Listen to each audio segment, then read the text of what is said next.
આજે આપણે ECP treatment live demo લઈ રહ્યા છે અને પેશન્ટને ટ્રીટમેન્ટ આપી રહ્યા છે. હવે હરીશભાઈ રાજ્યગુરુ ભાવનગરના છે અને તે ભાવનગરથી અહીંયા ટ્રીટમેન્ટ લેવા આવેલા છે. તેમને 20 મે 2024 એન્જિયોગ્રાફી કરાવેલી. તેના પહેલાં તેમને 4-5 દિવસ દુખાવો, વોમિટિંગ સેન્સેશન, પર્સ્પિરેશન વગેરે સિમ્ટમ્સ હતા. પછી તેમણે ગેસ્ટ્રિક અલ્સરની ટ્રીટમેન્ટ લીધી. પછી તેમણે ફાયદો ન થતા તેમણે પછી ઇકો કરાવ્યો, તેમાં પમ્પિંગ તેમનું 45% હતું. પછી તેમને એન્જિયોગ્રાફીની સલાહ આપવામાં આવી. તો એન્જિયોગ્રાફી હોસ્પિટલમાં તેમની કરી તો તેમાં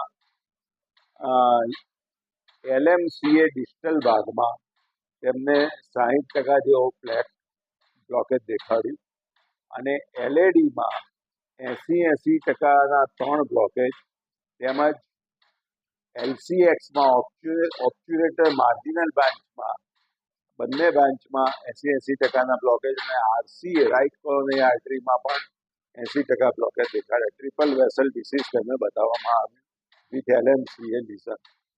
તેમને બાયપાસ સર્જરીની સલાહ આપવામાં આવી અને બાયપાસ સર્જરી વિશે તેમણે ઘણા ફેલ કિસ્સા સાંભળેલા હશે, એટલે તેમણે મારો કોન્ટેક્ટ કરીને ઈસીપી ટ્રીટમેન્ટ ચાલુ કરી.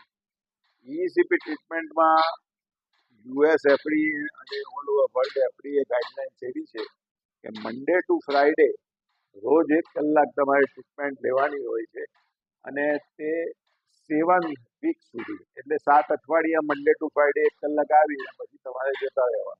તેમાં કોઈ બાયપાસની જેમ બેડ રેસ્ટ નથી કે કોઈ શરીરમાં લેઝરના કિરણો નાખવાના નથી કે જેનાથી કોરોનરી આર્ટરી એન્ડોથેલિયમ ડેમેજ થાય. ઈસીપીમાં ફક્ત એવી ટ્રીટમેન્ટ છે આખા વર્લ્ડમાં કે જે કાર્ડિયક સાયકલ સાથે રેસિપ્રોકેટ થઈને ચાલે છે. પેશન્ટે આવીને સૂઈ જવાનું છે. પેશન્ટ્સના પગના 3 ભાગમાં, એટલે કે કાફ મસલના ભાગમાં ન્યુમેટિક કફ લાગે બીપી જેવો, મિડલ ભાગમાં ન્યુમેટિક કફ બાંધવામાં આવે અને અપર થાઈમાં ન્યુમેટિક કફ બાંધવામાં આવે અને 3 ભાગમાં ઇસીજીની જેમ ચેસ્ટ લાગે અને હાથમાં પ્લેથિસ્મોગ્રાફ લાગે, જેથી પેશન્ટનું હૃદય ને ઇસીજી જે કોમ્પ્યુટર પર કન્સોલ ઉપર આવતો હોય તે રેસિપ્રોકેટ ઇનડાયરેક્ટલી હોય. હવે આની સ્પેશિયાલિટીનું ખાસ ધ્યાન એ રાખવાનું હોય છે કે કયા પોઈન્ટ ઉપર ઇન્ફ્લેશન આપવું અને કયા પોઈન્ટ ઉપર ઇન્ફ્લેશન છોડવું. પેશન્ટ્સને જ્યારે હૃદય રિલેક્સ હોય ત્યારે ઇન્ફ્લેશન આપવાનું હોય છે અને હૃદય કોન્ટ્રેક્ટ થાય ત્યારે પટ્ટા ઉપરથી નીચે ઢીલા પડે, એટલે કે આફ્ટર લોડ ઘટે. એટલે ઈસીપીની 2 ઇફેક્ટ છે, કાર્ડિયક ઇફેક્ટ અને પેરિફેરલ ઇફેક્ટ. ઈસીપી બાયપાસ સર્જરીમાં જેમ આઈએબીપી વપરાય છે તેમ એ નોન સર્જિકલ આઈએબીપી છે, સેકન્ડ હાર્ટ તરીકે કામ કરે છે. હવે કાર્ડિયક ઇફેક્ટ્સમાં કેવું છે કે ઈસીપી જ્યારે હૃદય કોન્ટ્રેક્ટ થાય, આ પટ્ટા ઢીલા થાય ઉપરથી નીચે, એટલે આફ્ટર લોડ ઘટે, એટલે માયોકાર્ડિયલ ઓક્સિજન રિક્વાયરમેન્ટ ઘટે અને જ્યારે હૃદય રિલેક્સ હોય ત્યારે પગમાંથી નીચેથી ઉપરની તરફ અને central એઓર્ટામાંથી coronary આર્ટરીઝમાં coronary perfusion pressure વધે, એટલે માયોકાર્ડિયલ ડાયાસ્ટોલિક ઓગમેન્ટેશન વધે, એટલે માયોકાર્ડિયલ પરફ્યુઝન પ્રેશર વધે અને વાસ્ક્યુલર ગ્રોથ ફેક્ટરનો સ્ત્રાવ થાય, તેમજ સ્ટેમ સેલનો સ્ત્રાવ થાય, fibroblast growth factor, platelet derived growth factor વગેરેનો સ્ત્રાવ થવાની નવી રક્તવાહિનીઓ બ્લોકવાળી આર્ટરીની આજુબાજુ ડિટોર થતી જાય, એટલે ડેવલપ થતી જાય અને આખું જૂથ તૈયાર થાય નવી રક્તવાહિની. અને જે ડોર્મન્ટ વેસલ્સ છે, નાની રક્તવાહિનીઓ ઉંમર વધવાની સાથે બંધ થઈ જાય ગયેલી છે, તે બધી ખુલી જાય. એટલે ઈસીપીનો આ એક બહુ મેજર બેનિફિટ છે કે તે આખા હૃદયમાં બ્લડ સપ્લાય એન્જિયોજિનેસિસ અને આર્ટિરિયોજિનેસિસ દ્વારા વધારે છે અને કોલેટરલાઇઝેશન કરે છે. આખા હૃદયમાં બ્લડ સપ્લાય વધારે, લોકેલાઇઝ સેગમેન્ટમાં નહીં.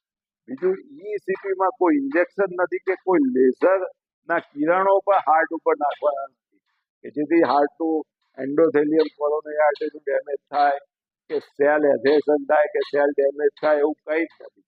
ECP ફક્ત એક્સટર્નલ પ્રોસેસ છે અને એ માયોકાર્ડિયમમાં એટલો બધો બ્લડ સપ્લાય વધારી દે કે બ્લોકવાળી આર્ટરી પણ ખુલી જાય અને બ્લોકવાળી આર્ટરીનું મહત્વ જે હોય છે કે બ્લોક સુસુપ્ત અવસ્થામાં જતો રહે. જેમ બાયપાસ સર્જરીમાં બ્લોકને કાઢતા નથી ફોર્સેપ્સથી, બાયપાસ સર્જરીમાં હાથમાંથી કે છાતીમાંથી આર્ટરી લઈ અથવા પગમાંથી વેઇનને રિવર્સ કરી અને બ્લોકની ઉપર અને બ્લોકની નીચે ટાંકા લેવામાં આવે છે.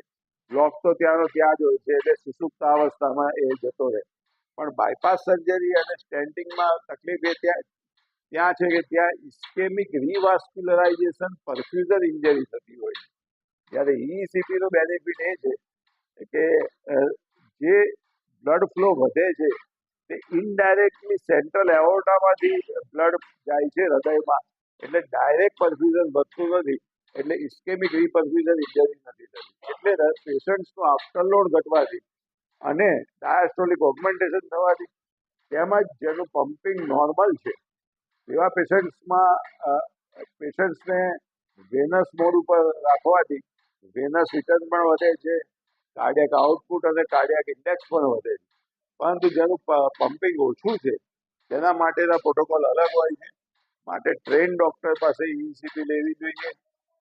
એડવર્ટાઇઝમેન્ટ અને મીડિયાના સોશિયલ પૈસા ખર્ચીને જે લોકો પ્રચાર કરે છે એ બરાબર છે, દરેક પોતપોતાની એક્સપેન્સના રીચ પ્રમાણે પ્રચાર કરે, પરંતુ પ્રચારનાથી એટ્રેક્ટ થઈને ECP લેવી અને ઓથેન્ટિક ડોક્ટર પાસે ECP લેવી એ બહુ ફરક છે. તમને ECPમાં કોઈ વાર પમ્પિંગ વધે નહીં, છતાં પણ તમે ઇન્ટ્રિન્સિક માયોકાર્ડિયલ કોન્ટ્રેક્ટિલિટી વધી જતી હોવાથી અને આફ્ટરલોડ ઘટવાથી તમને જે તમે 5 મીટર પણ નતા ચાલી શકતા એ આજે 5 કિલોમીટર ચાલે. નોર્મલી 99% કેસમાં તો પમ્પિંગ 25%, 30%માંથી 55%, 60%, 45% થતું જ હોય છે. જેવી પેશન્ટ્સની ડાયટરી હેબિટ અને તમાકુ પેશન્ટ્સ ખાય છે કે નહીં તેના પર ડિપેન્ડ છે. પેશન્ટ્સનું બોડી કાર્ડિયોમેટાબોલિક સિન્ડ્રોમ છે કે નહીં તેના પર પણ ડિપેન્ડ છે.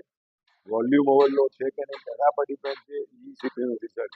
એટલે ECP overall non invasive natural bypass છે અને બાયપાસમાં વપરાતું નોન ઇન્વેસિવ IABP તરીકે કામ કરે છે અને સેકન્ડ હાર્ટ તરીકે કામ કરે છે. માટે તમે સ્ટેન્ટિંગ અને બાયપાસ સર્જરી કરતા ECP એ લેટેસ્ટ ટેકનિક છે અને બીજી લેઝર ટેકનિક જે આવે છે તે કોરોનરી આર્ટરી અને હાર્ટના એન્ડોથેલિયમને ડેમેજ કરી શકે. એટલા માટે ECP લેવાની દરેક પેશન્ટે જરૂરિયાત છે. Thank you.